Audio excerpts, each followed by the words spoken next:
शालिनी ने हिसाब लगाया। उसने पूरी रात खन्ना, तिवारी और शर्मा के साथ गुजारी है। सुबह होते ही उसने 10,000 रुपये झटक लिए। वे तीनों उसके रंगरूप, जवानी के दीवाने हैं। शहर के माने हुए रईस हैं। तीनों की शहर में और शहर से बाहर कई प्लाईवुड की फैक्ट्रियां हैं। तीनों के पास माल आता भी 2 नंबर में है। तैयार प्लाई भी 2 नंबर में जाती है। वे सरकार को करोड़ों रुपए के टैक्स का चूना लगाते हैं। शालिनी ने उन तीनों के साथ रात गुजारने के 25,000 रुपये मांगे थे। सुबह होने पर तिवारी के पास ही 10,000 रुपये निकले। खन्ना और शर्मा खाली जेबों में हाथ घुमाते नजर आए। कमबख्त तीनों रात को 5,000 रुपये की महंगी शराब पी गए थे। उसने जब अपने बाकी के 15,000 रुपये के लिए हंगामा किया तो खन्ना ने वादा किया कि वह दोपहर को आकर उसके दफ्तर से पैसे ले जाए। सुबह के 10 बजने को थे। शालिनी ने पहले तो सस्ते से होटल पर ही पेट भरकर नाश्ता किया। कमरे पर जाना उसने मुनासिब नहीं समझा। सोचा कि अगर कमरे पर गई तो चारपाई पर लेटते ही नींद आ जाएगी। फिर तो बस्ती के कमरे से इंडस्ट्रियल एरिया आने का मन नहीं करेगा। पूरे 7 किलोमीटर दूर है। अभी खन्ना के दफ्तर से 15,000 भी वसूल करने थे। गर्मी बहुत हो रही थी। शालिनी ने सोचा कि रेस्टोरेंट में जाकर आइसक्रीम खाई जाए। एसी की ठंडक में घंटा भर गुजारा जाए। इतने में दोपहर हो जाएगी। फिर वह अपने रुपए लेकर ही कमरे पर जाकर आराम करेगी। रेस्टोरेंट में अगर कोई चाहने वाला मिल गया तो खाना भी मुफ्त में हो जाएगा। अगली रात भी 5-10 हजार रुपये में बुक हो जाएगी। वैसे तो उसने अपना मोबाइल नंबर 5-6 दलालों को दे रखा था। शालिनी आइसक्रीम खाकर पूरे 2 घंटे के बाद रेस्टोरेंट से निकली।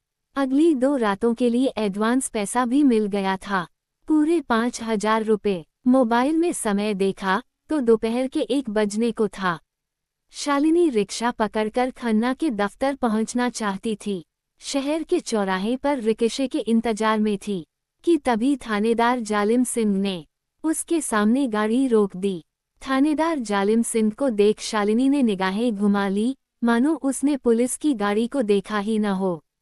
वह जालिम सिंह को अच्छी तरह जानती थी। अपने नाम जैसा ही उसका बर्ताव था। रात में मजे लूटने को तो बुला लेगा, पर सुबह जाते समय 50 रुपए का नोट तक नहीं निकालता। उल्टा दारू भी पल्ले से पिलानी पड़ती है। बेवजह अपना जिस्म कौन तुड़वाए। शालिनी वहां से आगे जाने लगी तो जालिम सिंह ने रुकने को कहा। शालिनी ने बहाना बनाया, आज तबीयत ठीक नहीं है, रात भर बुखार से तपती रही हूँ, किसी डॉक्टर के पास दवा लेने जा रही हूँ। अच्छा हुआ कि आप मिल गए, 1,000 रुपये चाहिए मुझे, अगर आप। जालिम सिंह ने शालिनी की बाजू पकड़ी और उसके चेहरे को गौर से देखते हुए बड़ी बेशर्मी से गुर्राया, हम पुलिस वालों को बेवकूफ़ बना रही है। रात भर मजे लूटे हैं, गाल पर दांत गड़े नजर आ रहे हैं, हमें बता रही है कि बीमार है। तुझे शहर में धंधा करना है या भागना है? ठीक ही तो कह रही हूँ, कभी 10-20 रुपए तो हम मजदूरों पर तुम खर्च नहीं करते। शालिनी बोली, तुझे धंधा करने की इजाजत दे रखी है, वरना हवालात में तड़पती नजर आएगी। आज हमारे लिए भी मजे लूटने वाला काम कर, पूरे 500 रुपये दूंगा। लेकिन काम पूरा होने पर जालिम सिंह ने अपना इरादा जाहिर किया। शालिनी समझ गई कि ये कमबख्त कोई खतरनाक साजिश रचने वाला है, तभी तो 500 रुपये खर्च करने को कह रहा है, वरना 10 रुपये जेब से खर्च नहीं करता। शालिनी ने सोचा कि काम के बदले मोटी रकम की मांग करे, शायद मुर्गा फंस जाए। मौका हाथ आया था। शालिनी के पूछने पर थानेदार जालिम सिंह ने कहा, तुमको एक प्रेस फोटोग्राफर अर्जुन की अक्ल ठिकाने लगानी है। उसे अपनी कातिल अदाओं का दीवाना बनाकर अपने कमरे पर बुला लेना, नशा वगैरह पिलाकर तुम वीडियो फिल्म बनाकर उसकी प्रेस पत्रकारिता पर फुल स्टॉप लगाना है। अर्जुन ने ऐसा क्या कर दिया जो आप इतना भाव खा रहे हैं? शालिनी ने शरारत भरी अदा से जालिम सिंह की आंखों में झांकते हुए पूछा। शालिनी के चाहने वाले बताया करते हैं कि उसकी बिल्लोरी आंखों में जादू है, जिसे भी गहरी नजरों से देखती है चारों खाने चित हो जाता है। जालिम सिंह भी उसके असर में आ गया था। अरे, रात को अग्रसेन चौक पर नाका लगा रखा था। 2 नंबर वाली से थोड़ा मालपानी बना रहे थे। बस पता नहीं अर्जुन को कैसे भनक लग गई। उसने हमारी वीडियो फिल्म बना ली। कहता है कि पहले मुख्यमंत्री को दिखाऊंगा, फिर टेलीविजन चैनल पर और अखबार में खबर देगा। हमें सस्पेंड कराने का उसने पूरा इंतजाम कर रखा है। एक बार उसे नंगा करो, फिर मैं उसे कहीं का नहीं छोड़ूंगा। पहले तो तुम मुझे अपनी गाड़ी में बैठाकर खन्ना के दफ्तर ले चलो, कुछ हिसाब करना है। उसके बाद तुम्हारे काम को करूंगी। अभी मेरा दिमाग काम नहीं कर रहा। शालिनी ने मोबाइल फोन पर समय देखते हुए अपनी बात कही। इधर अपना समय खराब चल रहा है और तेरे भाव ऊपर आ गए हैं। बैठ गाड़ी में, झुंझलाते हुए जालिम सिंह बोला। वह शालिनी को खन्ना के दफ्तर ले गया। वहां से उसने रुपए लिए। अब वे दोनों कमानी चौक पर आ गए।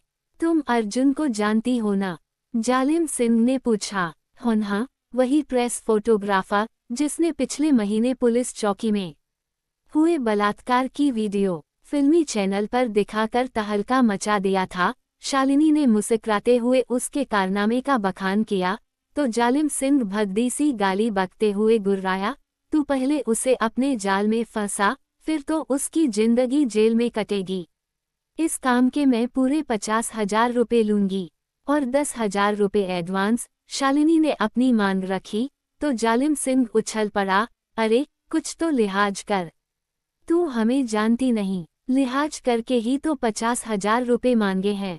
इस काम का मेहनताना तो 1 लाख रुपए है। शालिनी भी बेशर्मी से सौदेबाजी पर उतर आई। मजाक मत कर शालिनी, ये काम 5,000 रुपये का है। ये संभाल 1,000 रुपये। 10,000 पहले लूंगी, 40 बाद में नकद, वरना तुम्हारी सारी मेहनत पर पानी फेर दूंगी। अगर रुपए नहीं दोगे तो मैं अर्जुन को तुम्हारी साजिश के बारे में बता सकती हूँ। शालिनी ने शातिराना अंदाज में थानेदार जालिम सिंह को खौफजदा कर दिया। थानेदार ने 10,000 रुपये शालिनी को दिए और चेतावनी भी दी कि अगर उसका काम नहीं हुआ तो उसकी फिल्म खत्म हुई समझे। इसके बाद थानेदार जालिम सिंह शालिनी को गाड़ी से उतारकर चलता बना। शालिनी अपने पस में पूरे 25,000 रुपये संभाले हुए थी। उसके 15 साल के बेटे ने मोटरसाइकिल लेने की जिद पकड़ रखी थी। 2-4 दिन में वह बेटे को मोटरसाइकिल लेकर देगी। शालिनी गांव की रहने वाली थी, लेकिन उसका रहन सहन, पहनावा वगैरह रईस अमीर औरतों जैसा था। उसकी शादी गांव के मजदूर आदमी से हुई थी। पति उसे जरा भी पसंद नहीं था। उसकी बेरुखी के चलते पति मेहनत मजदूरी करके जो कमाता, उस रुपए की शराब पी जाता था। शालिनी देह धधा करके अमीर बनना चाहती थी। बेटा आवारा हो गया था, स्कूल नहीं जाता था, सारा दिन आवारा लड़कों के साथ नशा करता रहता था। वह छोटे मोटे अपराध भी करने लगा था। बाप शराबी और माँ बदचलन हो तो बेटे का भविष्य इससे बढ़कर क्या हो सकता है। शालिनी अपने बिगड़ते परिवार से बेखबर पराए मर्दों की रातें रंगीन कर रही थी। अभी शालिनी का कमरा 4 किलोमीटर दूर था। सामने पेड़ की छांव में एक रिक्शे वाला सीट पर बैठा रुपए गिन रहा था। उसके हाथों में नोट देखकर शालिनी की आंखों में चमक आ गई। शालिनी ने अपने पहने कसे ब्लाउज का ऊपर वाला हुक खोला और उसके सामने आकर खड़ी हुई। रिक्शे वाला भी शालिनी की उम्र का था। उसकी कामुक निगाहें भी उसके उभारों पर ठहर गईं। उसका दिल धड़क रहा था। अपने रुपए पस में रखे और पस को पतलून की पीछे वाली जेब में लापरवाही से ठूंस दिया। उसने शालिनी को रोमांटिक नजरों से देखते हुए पूछा, मैडम, आपको कहाँ चलना है? मोती चौक चलना है। कितने रुपए लोगे? जो मर्जी दे देना, मुझे भी उसी तरफ जाना है। मेरा कमरा भी उसी तरफ है। अकेला रहता हूँ, रिक्शे वाले ने जवाब दिया तो शालिनी समझ गई कि वह उस पर मरमिटा है। वह रिक्शे पर बैठ गई और रिक्शे वाले से मीठी मीठी बातें करने लगी। तभी उसने देखा, रिक्शे वाले की पतलून के पीछे वाली जेब से पस बाहर खिसका हुआ था। उसे बातों में उलझाकर शालिनी ने पस खिसका लिया। मोती चौक आ गया था। शालिनी अपने कमरे से पहले ही चौराहे पर उतर गई। उसने रिक्शे वाले को किराया देना चाहा, मगर रिक्शे वाले ने तो उसके मनचले उभारों को देखते हुए पैसे लेने से इनकार कर दिया। शालिनी चोर भी थी, वह तो पलक झपकते ही कॉलोनी की गलियों में गुम हो गई। शालिनी आज बहुत खुश थी। उसकी अच्छी खासी कमाई हो गई थी। कमरा खोला, निढाल सी चारपाई पर लेट गई। पूरी रात और दिन भर की थकी हुई थी। कुछ देर बाद वह कपड़े उतारकर पहले अच्छी तरह नहाई। भूख लगी थी, खाना बनाने की हिम्मत नहीं थी। होटल से खाना पैक करा लाई और खा कर सो गई। इतनी गहरी नींद आई कि रात कैसे गुजरी कुछ पता न चला। शालिनी सुबह उठी तो चाय नाश्ता करते हुए उसने रिक्शे वाले का चुराया पर्स खोला। उसमें छोटे बड़े नोटों की मोटी गड्डी थी। गिनने पर पूरे 4000 रुपये निकले। उसका मन खुश हो गया। उन रुपयों के साथ एक चिट्ठी भी थी जो रिक्शे वाले की घरवाली ने उसे लिखी थी। उसमें लिखा था कि उसका बेटा बहुत बीमार है, अस्पताल में दाखिल कराया है। जितनी जल्दी हो सके 10,000 रुपये लेकर फौरन गांव आ जाओ। बेटे का इलाज रुक गया है। डॉक्टर का कहना है कि अगर बच्चे की जिंदगी बचानी है तो फौरन इलाज कराओ। जो 1-2 गहने थे वे सब बेटे के इलाज की भेंट चढ़ गए हैं। जितना जल्दी हो सके पैसे लेकर आ जाओ। चिट्ठी पढ़कर शालिनी को धक्का सा लगा। उसने ये क्या किया?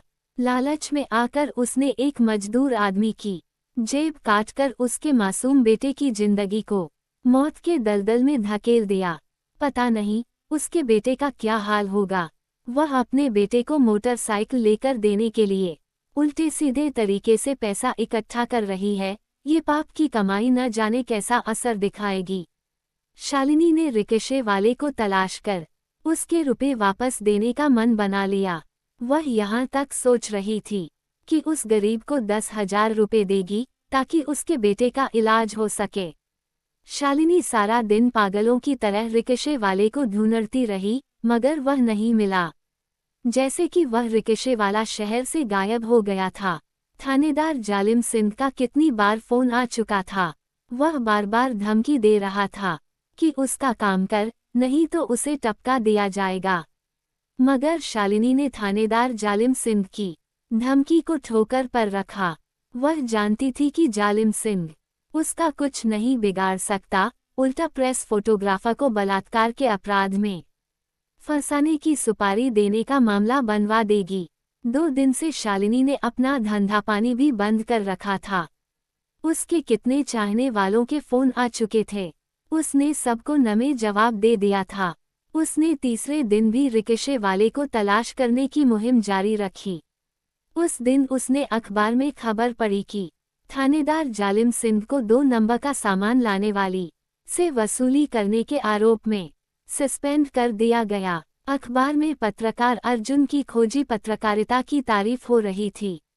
अभी शालिनी अखबार में छपी ये खबर पढ़ ही रही थी कि तभी उसकी नज़र सड़क पर आते हुए उसी रिक्शे वाले पर पड़ी। वह लपक कर आगे बढ़ी और उसका रिक्शा रुकवाकर बोली, अरे रिक्शे वाले, मुझे माफ़ करना। मैंने 3 दिन पहले तेरा पर्स चुराया था। उसमें तेरे 4000 रुपये थे। अपनी गलती मानते हुए मैं तुम्हें 10,000 रुपये वापस दे रही हूँ। फौरन जाओ और अपने बेटे का इलाज कराओ।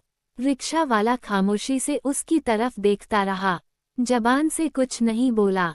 शायद उसकी आंखों से बहते आंसुओं ने समूची कहानी बता दी थी। मगर शालिनी अभी तक सच्चाई समझ न पाई, पर वह उसकी खामोशी से सहम गई थी। देखो भैया, पुलिस में शिकायत मत करना। तुम्हारे रुपए मैं ज्यादा करके दे रही हूँ। अपने बेटे का किसी बड़े अस्पताल में इलाज कराना। शालिनी ने 10,000 रुपये उसके सामने कर दिए। अब रुपए लेकर क्या करूँगा मैडम? मेरा बेटा तो इलाज की कमी में मर गया। उसके गम में पत्नी भी चल बसी। अब तुम इतनी मेहरबानी करो कि किसी गरीब की जेब मत काटना, वरना किसी का मासूम बेटा फिर मरेगा। भर्राई आवाज में रिक्शे वाले ने कहा और रुपए लिए बिना ही आगे बढ़ गया। अब शालिनी को अपनी बुरी आदतों पर भारी पछतावा हो रहा था।